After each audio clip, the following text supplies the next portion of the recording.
Eldest Daughter by Taylor Swift.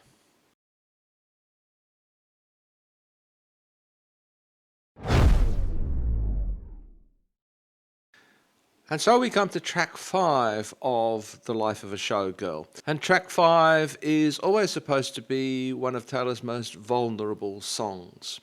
I must confess that this song, Eldest Daughter, so far among the songs that I've looked at closely, is the one that I've had most difficulty really interpreting. The lyrics seem somewhat abstract, somewhat tangential, and I have trouble grasping them. It's more of an impressionistic song than a specific storytelling song.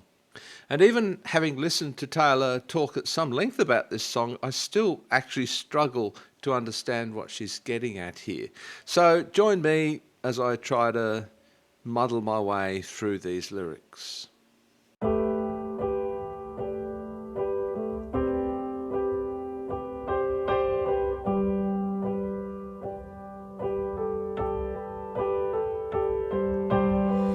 Everybody's so punk on the internet. Everyone's unbothered till they're not. Every joke's just trolling and memes. Sad as it seems, apathy is hot. Everybody's cutthroat in the comments. Every single hot take is cold as ice. When you found me, I said I was busy. That was a lie. So in this opening verse, Taylor seems to be basically describing modern life on social media. Everybody's so punk on the internet, everyone's unbothered till they're not, and so on. I think what this captures for me is a sense of performance. I think most people, when they're on the internet, particularly when they're able to maintain their anonymity, are performing a role. They're all behaving the way that they think they ought to behave, or they're behaving in a way that's going to get them the most clicks, the most views, or they're behaving in a way that they actually wouldn't in person, but they can get away with online. All of it seems phony, artificial, a game of pretense. Everyone's so punk on the internet.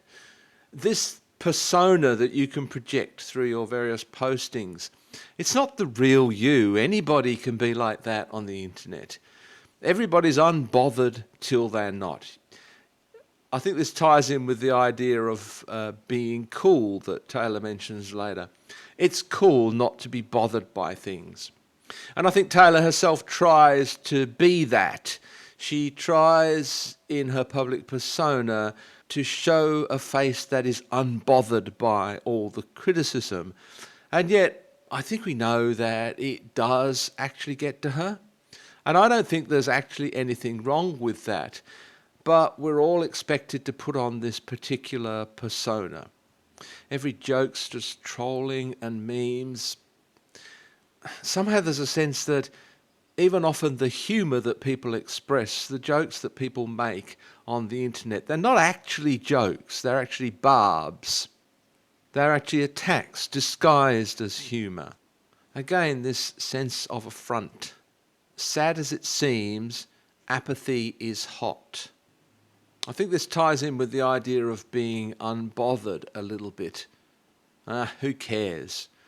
You adopt the who cares attitude because, in fact, if we did care, it would break us. So it's easier to pretend that we don't. And there's also the idea that if we care too much about something, we're told that we're snowflakes, or we're told that we're bleeding heart liberals. Caring about things, being empathetic towards people, there's this whole thread running through our society at the moment, and particularly online, I suppose, that ridicules that.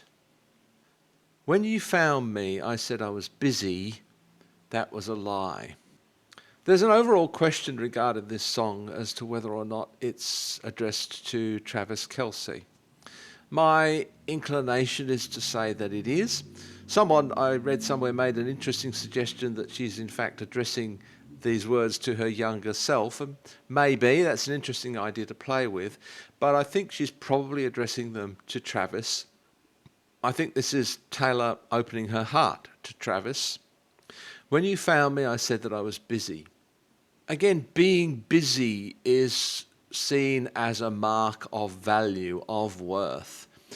That's not particularly something new. Back in the day when I was working as a hospital chaplain, we used to have meetings, regular meetings of all the other chaplains around the place. And everybody was always so keen to emphasize how busy they were. I wasn't very busy, and I actually didn't really believe that they were terribly busy either. And me being me, I would say, oh no, it's been really quiet this week. Whether it had or not, I wanted to throw that in the mix just to challenge this idea that being busy makes you important. I think that's one reason that people try to seem busy, because it makes you seem important.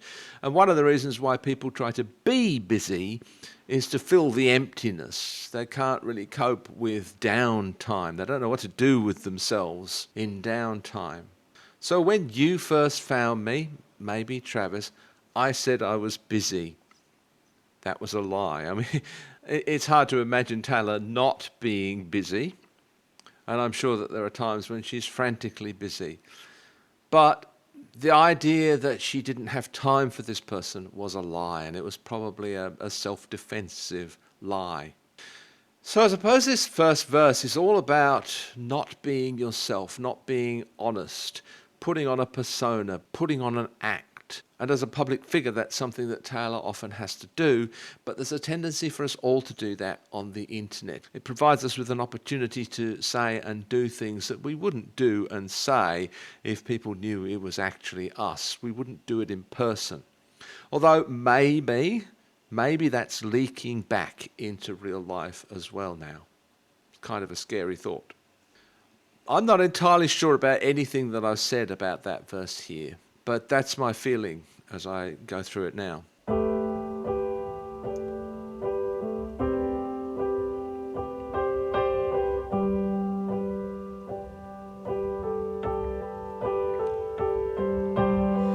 Everybody's so punk on the internet.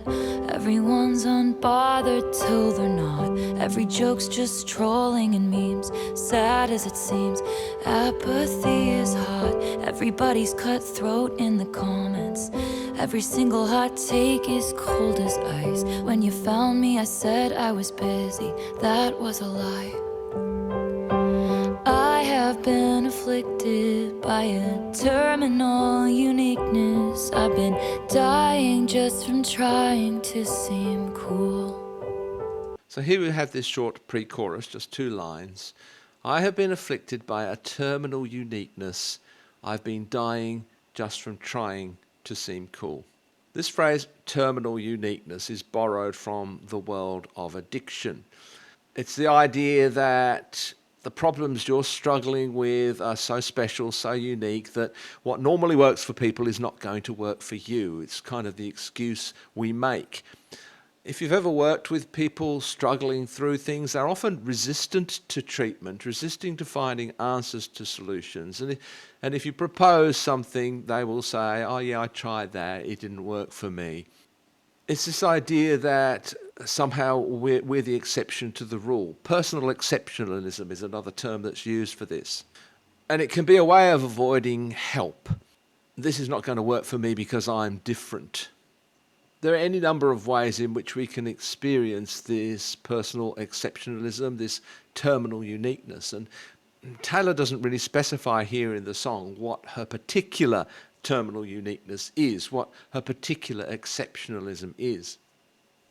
But the idea pops up in a few songs that come to mind.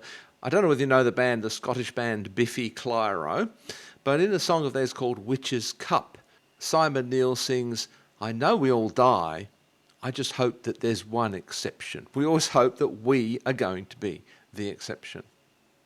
You might remember Paramore's song, The Only Exception. Hayley Williams sings about needing to find ways of getting along on your own without love.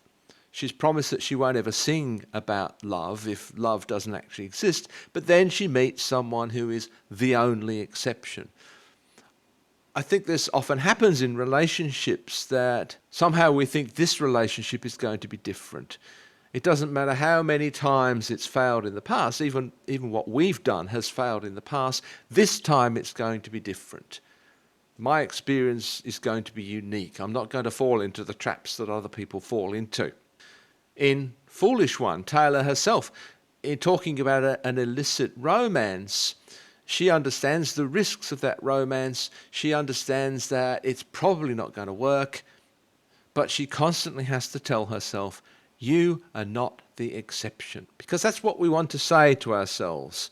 It might happen to everybody else in the world, but it's not going to happen to me because I'm unique, I'm different, I'm special, I'm the exception. This is one of those songs in which Taylor really opens up. It's a very confessional song. I've been dying just from trying to seem cool. I like that rhyming scheme there of dying and trying. Trying to seem cool seems to me to be one of the great afflictions of our age, in fact. And we know throughout her career that Taylor has struggled with this idea that somehow she's not cool, that her music is not cool. There's always someone else's music who is cooler than hers. But it's hard not to want to seem cool. Of course, so far anyway, this is a very beautiful piano ballad which again highlights Taylor's vocals. It's so crisp, so clear, so upfront in the mix. I have been afflicted by a terminal uniqueness. I've been dying just from trying to seem cool. But I'm not a bad bitch, and this isn't savage. But I'm never gonna let you down. I'm never gonna leave you out. So many traitors, smooth operators, but I'm never gonna break that vow. I'm never gonna leave you now, now, now. It's another lovely melody here in this chorus and beautifully sung. But I'm not a bad bitch and this isn't savage. So in a way, she's stepping back here from the public persona, from the internet persona. She's stepping back into her real self. I'm not a bad bitch. This isn't savage. This is real. This is sincere. This is honest. This is genuine. That's what she's saying here, I think. And I think she's saying to Travis, this is her commitment to Travis, I'm never going to let you down. I'm never going to leave you out.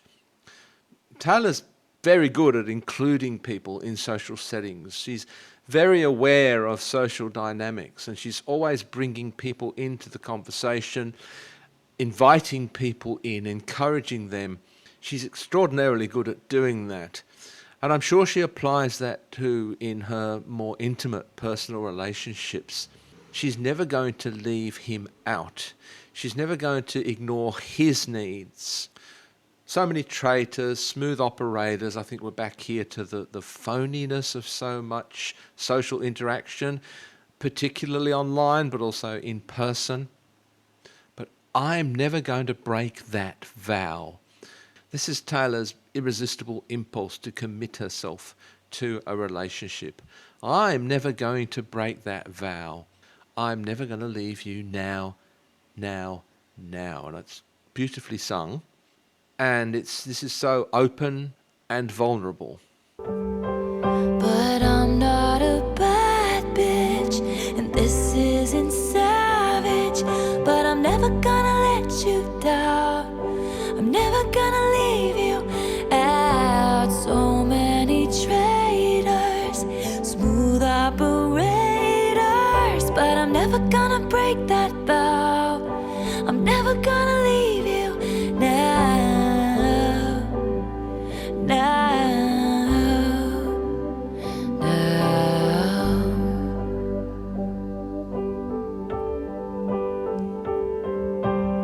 You know, the last time I this hard was on the trampoline in somebody's backyard. I must must have been about 8 or 9. That was the night I fell off and broke my arm. Pretty soon I learned cautious discretion. When your first crush crushes something kind. When I said I don't believe in marriage, that was a lie. Here we have a little vignette from Taylor's past. I actually think this is fictional. There's no evidence that Taylor ever actually broke her arm on a trampoline when she was 8 or 9. So I think we need to read this as symbolic of something in her life. Some people have suggested that I must have been about 8 or 9, in fact refers to the album 1989 and perhaps events that were taking place around that time. But whatever specific events might be referenced here, she's looking back at a time when she was carefree, laughing, and symbolically, metaphorically, she fell off and broke her arm. And from that point on, she learned what she calls cautious discretion. I love that phrase, cautious discretion. Prior to this, she was open, carefree, full of laughter, but after this she learned to be more cautious about how she behaved, cautious about what she said. In her song 7 on Folklore, Taylor talks about the time before she learnt civility, when she used to scream ferociously. But at some point in her life she realized that this was not socially acceptable. She had to learn cautious discretion. So she had to watch everything she said, everything she did. And I'm a bit like that myself. I find myself in almost every social setting self-editing before I speak, trying to make sure that I don't say something that's going to upset somebody or say something that's considered socially inappropriate. And Taylor found herself, I think, in that situation, but in a very much more public arena where the cost was so much, potentially anyway, the cost was so much greater. And then there's this lovely line, when your first crush crushes something kind. I think perhaps here she's reflecting back to early relationships when she was really young and she would have a crush on someone or someone would have a crush on her. And that word crush, it's very interesting, isn't it? Because it's kind of like some of the other imagery that we use with respect to relationships, particularly romantic relationships, things like falling in love, and we talk about broken heart. And here we talk about having a crush on someone. It can be a very painful experience. It can be a painful experience having that crush on someone else who doesn't reciprocate in that relationship. But maybe it can be difficult to being the object of someone else's crush. She says it crushes something kind. Something gets broken in that situation. And she follows this up by saying, when I said I don't believe in marriage.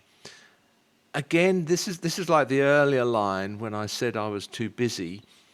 When I said I don't believe in marriage. This is a defense mechanism. It's a wall that she built up to protect herself.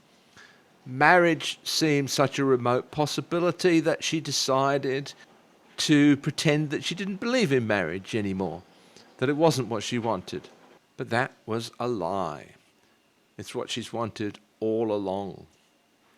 And it's also interesting that Taylor's been getting a lot of flack from this album, from some of the songs, and even from being engaged to Travis Kelce. Some people saying she's sold out now.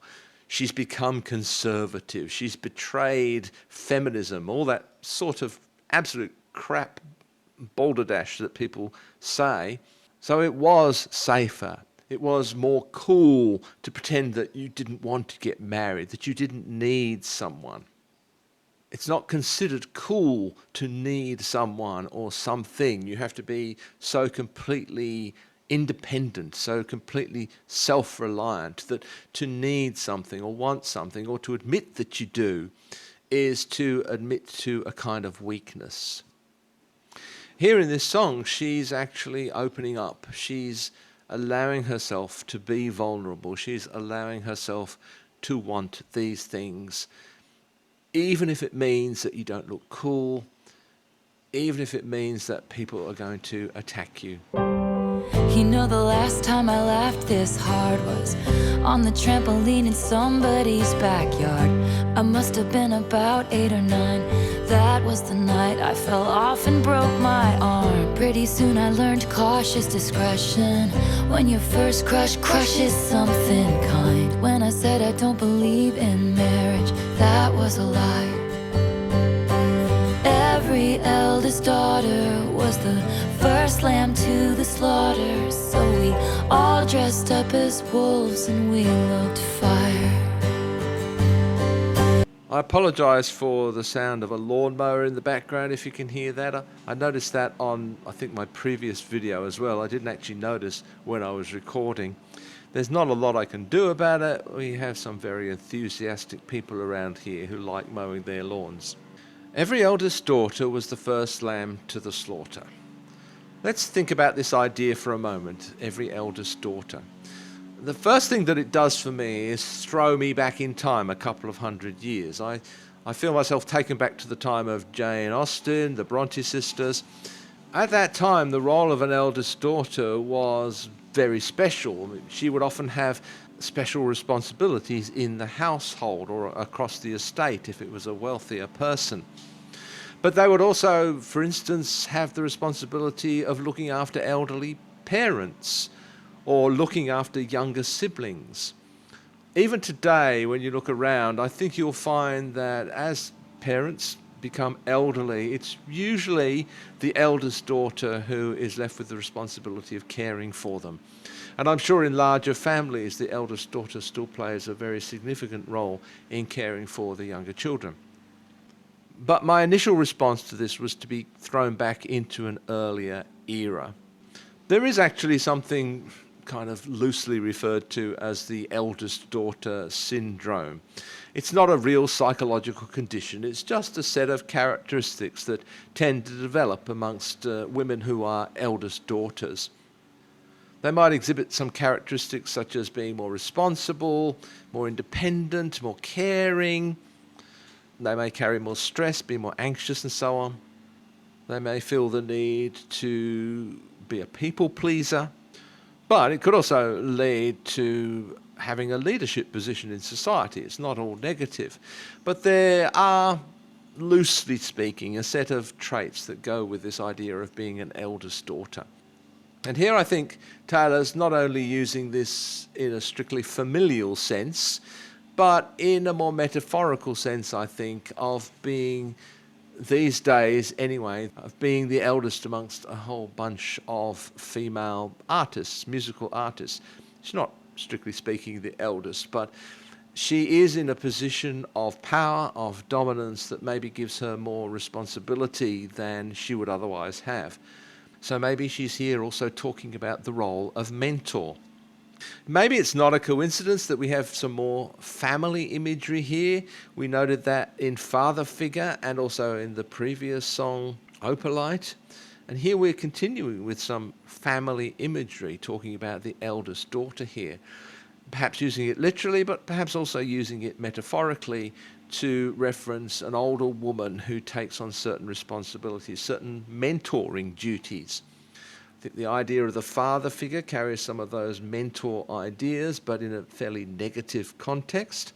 I think here maybe it's a more positive context, even though it can be burdensome at times, taking that role of the eldest sister. Every eldest daughter was the first lamb to the slaughter, so the idea that they are required to make sacrifices that maybe other family members are not. So she says, we all dressed up as wolves and we looked fire. So she's using the imagery of wolves and lambs here, kind of almost biblical imagery here. Rather than being wolves in sheep's clothing, here she's a sheep in wolves' clothing. Again, putting on a persona, putting on an external persona for people, trying to appear tough. Rebelling, going against the expectations. That's what that all means for me. We all dressed up as wolves and we looked fire. Every eldest daughter was the first lamb to the slaughter. So we all dressed up as wolves and we looked fire. But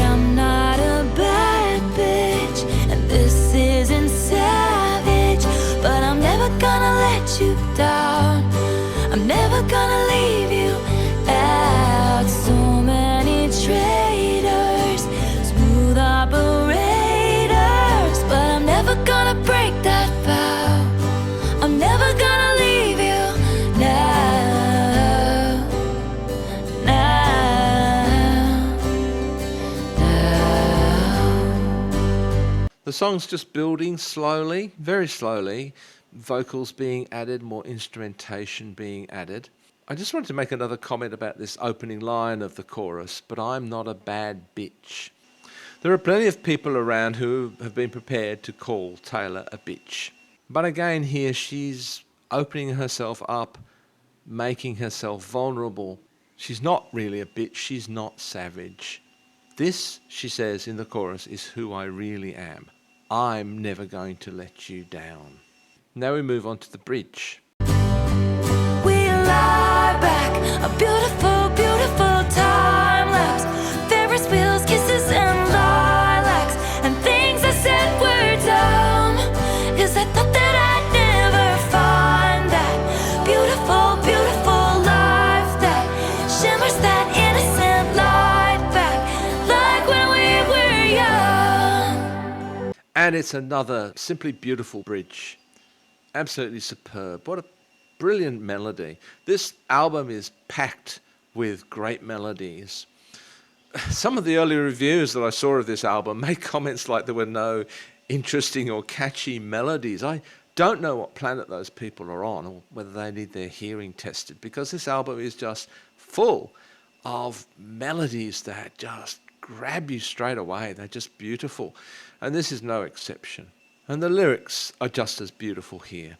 We lie back, a beautiful, beautiful time lapse. She could have just said time stands still, but she doesn't. A beautiful, beautiful time lapse. I think we could look at this in two different ways. You could consider a lapse in time as being time standing still, in a way. When something lapses, it fails, it ends. When my license lapses, it expires. Or we talk about a lapse in time between two events when maybe not a lot happens. But this also brought to mind for me the idea of time-lapse photography. You know, those beautiful videos that people make of perhaps a plant growing and flowering. That's actually not time slowed down, that's time speeded up. We get to witness this process that takes place so slowly at a much faster rate so that we can really appreciate what's happening. So there's that here too, that this is a moment that's taken either out of time when they can just lie back and enjoy the beauty of life, or it's one of those times when we see life so much more vividly, or time simply slows down. All of that, I think, for me, is contained in this image of time lapse. A beautiful, beautiful time lapse. And then she just throws a few images at us to describe the kinds of things that were going on during this time lapse. Ferris wheels, kisses, and lilacs. So fun, love, beauty. And things I said were dumb because I thought that I'd never find that beautiful, beautiful life. So she was saying things like, love is dumb, marriage is dumb, romance is dumb. Things I said were dumb because I never thought I'd find it. That beautiful, beautiful life that shimmers that innocent light back. These are just beautiful phrases, beautiful lines of poetry here. I never thought I'd find that beautiful, beautiful life that shimmers that innocent light back. The return of innocence, the return of the girl who was bouncing on the trampoline and laughing like she never had before, like when we were young.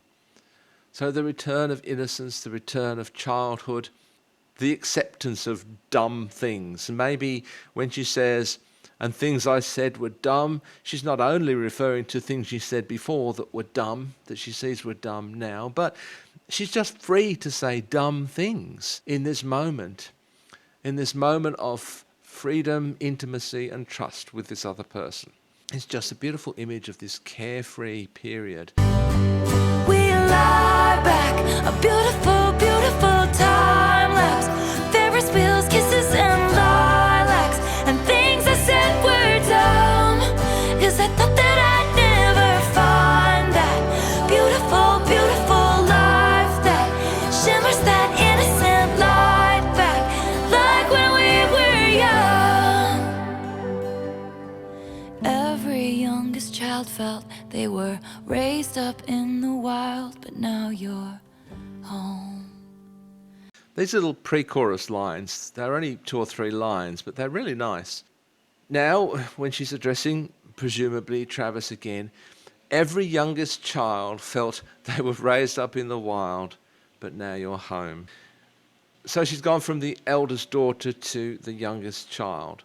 And I think all of us know that as parents, when we've had one child, maybe a couple of children, with the next one, we're not quite as protective as we were. We're not quite as rigid in our approach to child rearing. We relax, we realise that they're going to be okay. So the kids are allowed to run wild a little bit. But now she says to Travis that you're home now, you're home with me. I have noticed in a few comments all the middle children putting up their hand. What about me? What about me? Yeah, I mean, there's a middle child syndrome too, I'm sure. A collection of behaviours or character traits that go with being the middle child. Well, here Taylor's only talking about the eldest and the youngest. She'll write a song for you middle children on the next album. Every youngest child felt they were raised up in the wild, but now you're home. 'Cause I'm not a bad bitch, and this isn't savage, and I'm never gonna let you down. I'm never gonna leave you out. So many traitors, smooth operators, but I'm never gonna break that vow. I'm never gonna leave you now.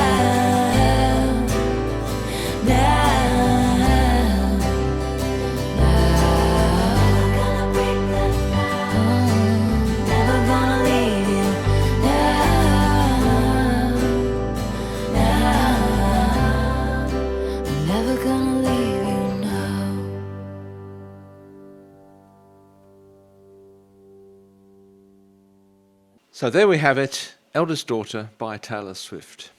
It seems to me that the production on that song is absolutely perfect. Taylor's vocals are beautiful. It sounds so good. As throughout this entire album, the backing vocals, the layering of the vocals is just done so well.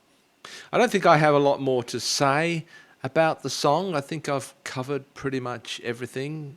As always, I really would like to hear what you think about it. I actually found it very moving as I was listening to it, perhaps more than I thought I would. So let me know what you think.